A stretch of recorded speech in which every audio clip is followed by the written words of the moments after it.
இன்னைக்கு மத்தியானம் சாப்பிட்றதுக்கு மட்டன் பிரியாணி செஞ்சுருக்கேன். மட்டன் பிரியாணி ரொம்ப சுவையாக இருக்கும். பாருங்கள் எப்படி உதிரி உதிரியாக வந்திருக்குன்னு சொல்லிட்டு. வாங்க இது எப்படி செய்யலான்னு உங்களுக்கு சொல்லித்தரேன்.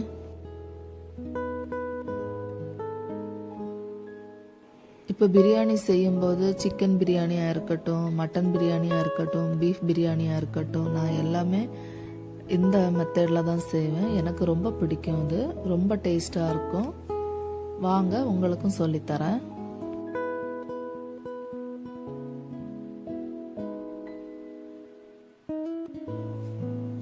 பிரியாணி செய்கிறதுக்கு ஃபஸ்ட்டு புதினாவை நான் கட் பண்ணி எடுத்துறேன். இது மொட்டை மாடியில் தான் நிற்கிது.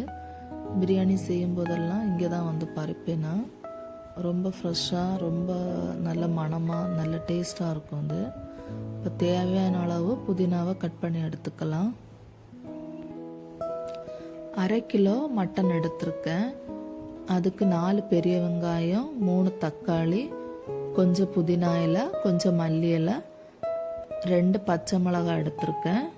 இப்போ இதை சின்ன சின்னதாக கட் பண்ணி எடுத்துக்கலாம். குக்கரை அடுப்பில் வச்சு கொஞ்சம் எண்ணெய் சேர்த்துருக்கேன். ஒரு 3 ஸ்பூன் நெய்,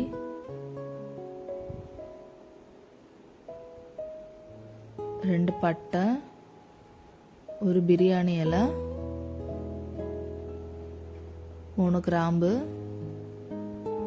கட் பண்ணி வச்சிருக்கிற 4 பெரிய வெங்காயமும் சேர்த்து நல்லா வதக்கலாம்.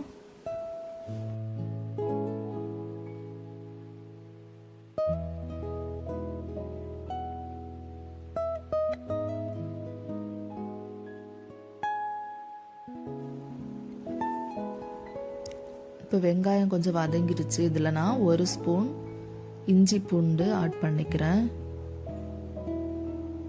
இப்போ இதை நல்லா வதக்கி விடலாம்.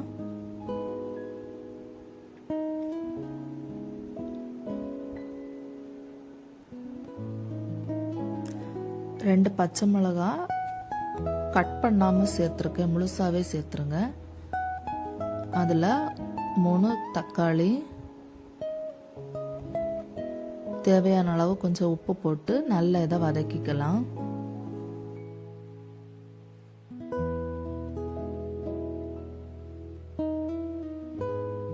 இப்போ நம்ம எடுத்து வச்சிருக்கிற புதினாவும் மல்லி இலையும் சேர்த்துக்கலாம். புதினா 1 கைப்பிடி அளவு, மல்லி இலை 1 கைப்பிடி அளவு நான் சேர்த்துருக்கேன். இப்போ இதை நல்லா வதக்கி விடலாம். இப்போ ஒரு 1½ ஸ்பூன் பிரியாணி மசாலா சேர்த்துருக்குறேன்.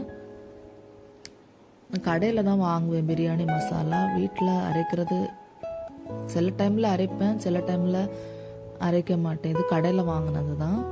இதில் ஒரு 2 ஸ்பூன் தயிர் சேர்த்து நல்லா இதை வதக்கி விடலாம். ஏற்கனவே மட்டனை கொஞ்சம் மஞ்சத்தூள், ஒரு 1/2 ஸ்பூன் மிளகாய் தூள் சேர்த்து ஒரு 5 விசில் வேக விட்டு எடுத்து வச்சுருக்கேன். இப்போ அதை தண்ணியோடவே ஆட் பண்ணிடலாம்.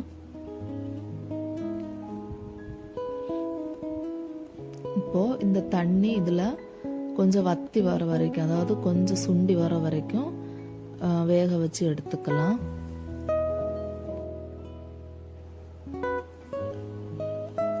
இப்போ உப்பு கரெக்டுன்னு பார்த்துட்டு உப்பு தேவைன்னா ஆட் பண்ணிக்கோங்க. இப்போ தண்ணி கொஞ்சம் வத்தி இருக்கு. இப்போ பிரியாணி அரிசிக்கு தேவையான தண்ணி நான் ஆட் பண்ணிக்கிறேன்.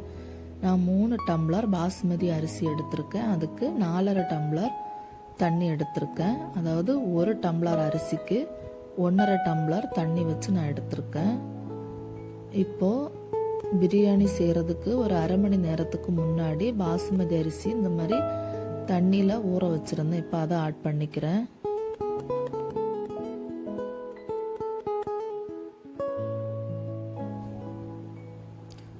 அரிசியை ஆட் பண்ணிவிட்டு குக்கரை ஓப்பன்லேயே 1 நிமிஷம் ஹை ஃப்ளேமில் வேக வைங்க.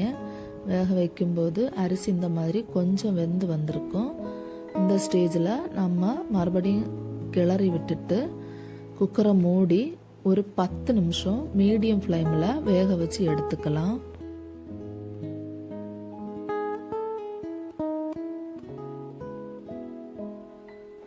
ஸ்டீம் எல்லாம் அடங்கினதுக்கப்புறம், அதாவது ஒரு 10 நிமிஷத்துக்கு அப்புறம் தான் நான் ஓப்பன் பண்ணியிருக்கேன். எனக்கு உதிரி உதிரியாக பிரியாணி ரெடியாகி வந்திருக்கு. அது கூட சாப்பிட்றதுக்கு தயிர் பச்சடி ரெடி பண்ணியிருக்கேன். இது உங்கள் வீட்டில் செஞ்சு பார்த்துட்டு கமெண்டில் சொல்லுங்கள். வீடியோ பிடிச்சிருந்ததுன்னா மறக்காமல் லைக் பண்ணுங்கள், ஷேர் பண்ணுங்கள், சப்ஸ்கிரைப் பண்ணுங்கள்.